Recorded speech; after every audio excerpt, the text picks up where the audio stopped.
जब भी हम भगवान शिव के बारे में सोचते हैं नितिशा जी, तो एक ऐसी छवि जिसके सिर पर चंद्रमा, अर्थ क्या है? जी, ये भी बहुत अच्छा क्वेश्चन है। चंद्रशेखर यानी चंद्र, अब है मन। दो ऐसी चीजें हैं जो हमारा पोस्टमार्टम होने पे भी दिखती नहीं है। वो क्या है? आत्मा और मन।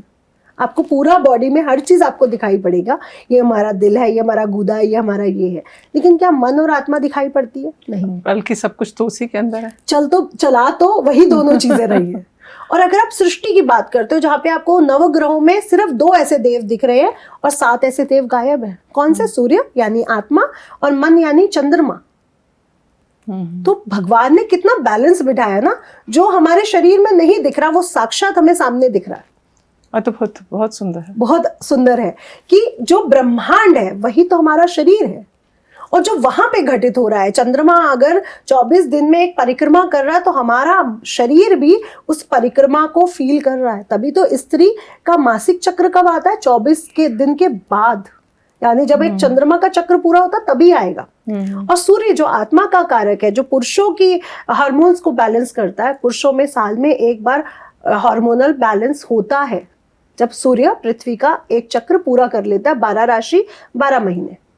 तो पुरुषों का भी होता है, लेकिन पुरुषों को फील नहीं होता। लेकिन आप देखोगे साल में एक बार वो कई दिन बहुत चिड़चिड़ाते हैं। या आप पुरुषों खुद भी ये फील करना कि जब वो 12 चक्र पूरे हो जाते हैं, 12 महीने, तो आपके भी नेचर में चेंजेस आते हैं।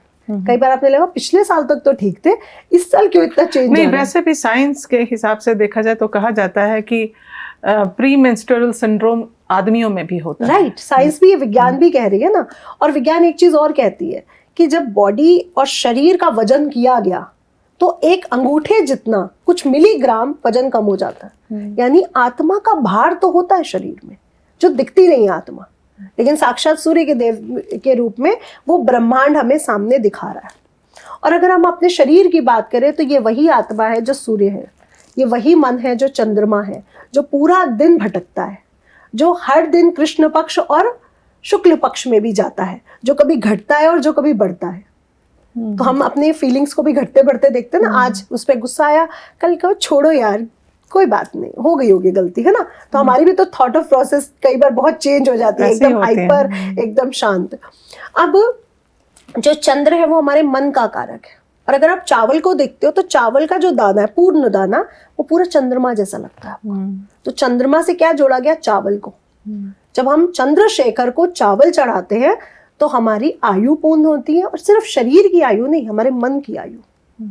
कि अगर मेरे कुछ घंटे में थॉट ऑफ प्रोसेस चेंज हो जाएंगी, अगर मैं चावल चढ़ाने शुरू कर दूं तो मेरा मन भी शांत रहेगा। इसलिए हर पूजा में आप देखो चावल जरूर चढ़ता है, सिर्फ श्री हरि विष्णु की पूजा छोड़ के।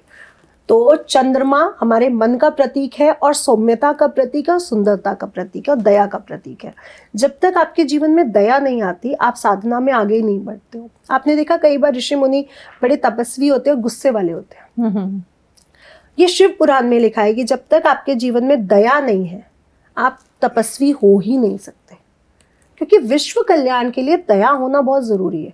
और वो तपस्वी, क्या तपस्वी जिसमें दया ही ना हो, जिसमें जानवरों को देख के दया ना हो, जिसमें मनुष्यों को देख के दया ना हो।